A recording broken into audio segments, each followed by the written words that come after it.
మన ఇంట్లో తప్పకుండా పెట్టాల్సిన 5 మొక్కలు. అవేంటో చెప్పబోయే ముందు, ఒకవేళ మన ఇంట్లో ప్లాంట్స్ పెడితే ఏమవుతుందో తెలుసా? ముఖ్యమైనది మనకి ప్లాంట్స్ తో ఆక్సిజన్ వస్తుంది, దానితో పాటు మనకు ఒక మంచి ఫీల్, ఇంకొకటి ఫ్రెష్నెస్ కూడా వస్తుంది. ఇంకొక విషయం అండి, చాలా మంది డెకరేషన్ ఐటమ్స్ మరియు వర్క్ ప్లేస్లలో బాల్కనీలో పెడుతూ ఉంటారు, కానీ మనం ప్లాంట్ పెట్టినంత అందము రాదండి. మరో ఒక ముఖ్యమైన విషయం అండి, ప్లాంట్స్ ఆయుర్వేదిక్ గా, మెడిసినల్ గా మరియు హెర్బల్ గా కూడా పనిచేస్తాయి. నాకు చాలా కామెంట్స్ వస్తూ ఉంటాయండి, సారిక గారు మీ వీడియోస్ చూసాక మాకు గార్డెనింగ్ చేయాలనిపిస్తుంది, కానీ మేము ఇంతవరకు గార్డెనింగ్ చేయలేదండి.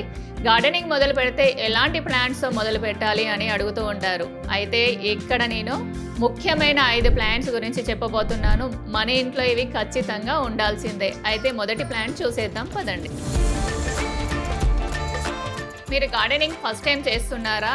అయితే మొదటి ప్లాంట్ వచ్చేసి తులసి ప్లాంట్ అవ్వాల్సిందే. ఈ ప్లాంట్ మన ఇంట్లో ఉండడం వల్ల శుభం అని కూడా అంటారండి. ఇది ఒక మంచి సమ్మర్ ప్లాంట్. అలానే ఫిబ్రవరి నెల నుంచి అక్టోబర్ వరకు మంచి గ్రోత్ కూడా ఉంటుంది. అసలు తులసి ప్లాంట్కి ఎంత ఎండ ఉండాలి? తక్కువలో తక్కువ 4 గంటల ఎండ ఉండాలండి. ఒకవేళ తులసి ప్లాంట్ కేర్ ఎలా చేయాలి అని మీరు అనుకుంటే మన ఛానల్లో వీడియో ఉందండి, తప్పకుండా చూడండి. పదండి సెకండ్ ప్లాంట్ చూద్దాం.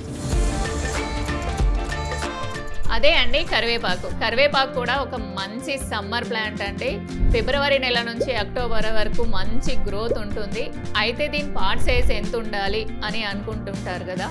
అయితే ఇది ఒక పెద్ద చెట్టు కాబట్టి దీనికి ఎంత పెద్ద సైజ్ అయినా పర్వాలేదండి, కానీ 12 ఇంచులు మాత్రం తప్పకుండా ఉండాలి. కానీ ఇక్కడ ఒక విషయం గుర్తుంచుకోండి, పాట్లో ఉన్న సాయిల్ని మీరు 15 రోజులకు ఒకసారి కదిలించాలండి, అంటే లూజ్ చేయాలి. అప్పుడు ఏమవుతుందంటే రూట్స్కి ఆక్సిజన్ వెళ్ళి ప్లాంట్ అనేది మంచి గ్రోత్ వస్తుంది. అయితే దీనికి సన్లైట్ ఎంత ఉండాలి అనేసి మనందరికీ డౌట్ వస్తుంది కదండి.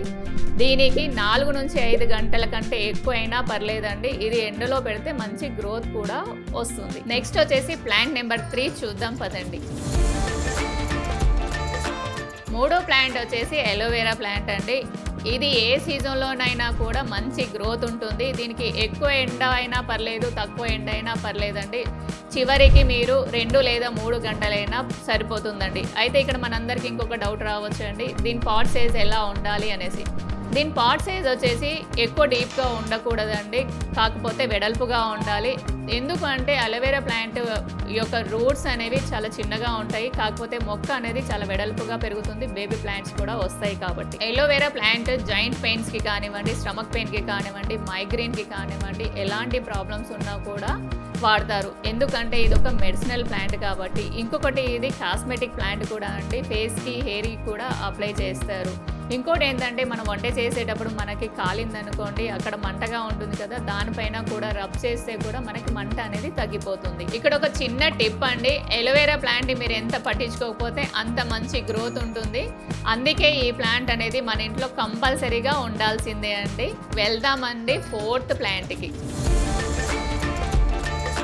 4th ప్లాంట్ గురించి మాట్లాడుకోబోయే ముందు మన వీడియోలో షౌట్అవుట్ ఉంటుందని చెప్పాను కదండి, వాళ్ళ పేర్లు ముందుగా చేసింది నాగవల్లి గారు, ఉమా గారు, నెక్స్ట్ వచ్చేసి మనకి వెంకటేశ్వర్ గారు, జ్యోతి గారు, చరణ్ గారు చేశారండి. మీ అందరికీ థ్యాంక్ యూ అండి. మళ్ళీ మీరందరూ కూడా కామెంట్ చేయండి, మీకు కూడా షౌట్అవుట్ ఉంటుంది. ప్లీజ్ అండి సబ్స్క్రైబ్ చేయండి, అలాగే లైక్ కూడా చేయండి. 4th ప్లాంట్ వచ్చేసి మనందరికీ ఇష్టమైందండి money plant. Money plant pothos కేటగిరీలకు వస్తుందండి. దీంట్లో చాలా వెరైటీ మనీ ప్లాంట్స్ ఉంటాయి. ఒకటి వచ్చేసి green, variegated, neon, joy pothos, ఇవన్నీ ఉంటాయి.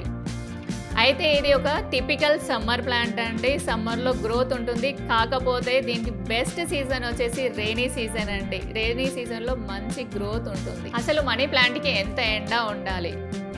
మనీ ప్లాంట్కి ఎక్కువ ఎండ అవసరం లేదండి. మనీ ప్లాంట్కి 2 లేదా 3 గంటలైనా పర్లేదు, పార్షల్ సన్లైట్ అయినా కూడా మంచిగా గ్రో అవుతుందండి. ఇంకొకటి వచ్చేసి దీని పాట్ సైజ్ ఎలా ఉండాలి అనేది మనందరికీ డౌట్ ఉంటుంది. అయితే దీనికి 5, 6, 10, 12 ఇంచులైనా పర్లేదండి, చాలా మంచి గ్రోత్ ఉంటుంది. అయితే ఈ ప్లాంట్ మీ ఇంట్లో ఖచ్చితంగా ఉండాల్సిందే అండి. ప్లాంట్ నెంబర్ 5 అండి, చూద్దాం పదండి. ఈ ప్లాంట్ సక్లెంట్ ప్లాంట్ అండి, అదే అండి జేడ్ ప్లాంట్. ఇది టిపికల్ సమ్మర్ ప్లాంట్ అండి. ఇది ఒక ఇండోర్ ప్లాంట్ కాదు. అంటే కిచెన్లో, డ్రాయింగ్ రూమ్లో, వాష్రూమ్లలో పెట్టకూడదండి. ఇదొక అవుట్డోర్ ప్లాంట్. అసలు దీనికి సన్లైట్ ఎంత ఉండాలి అనేసి డౌట్ రావచ్చు. దీనికి 2 నుంచి 8 గంటల మధ్యలో మీరు ఎంత సన్లైట్ ఇచ్చినా కూడా మంచి గ్రోత్ ఉంటుందండి. అయితే జేడ్ ప్లాంట్ గురించి కంప్లీట్ ఇన్ఫర్మేషన్తో మన ఛానల్లో వీడియో ఉందండి. అదొకసారి తప్పకుండా చూడండి. మీరు ఏదైతే ప్లాంట్తో స్టార్ట్ చేయాలనుకుంటున్నారో ఆ ప్లాంట్ పేరు కామెంట్ చేయండి. అంతవరకు లైక్ చేయండి, షేర్ చేయండి. మరొక మంచి వీడియోతో వస్తానండి. బాయ్.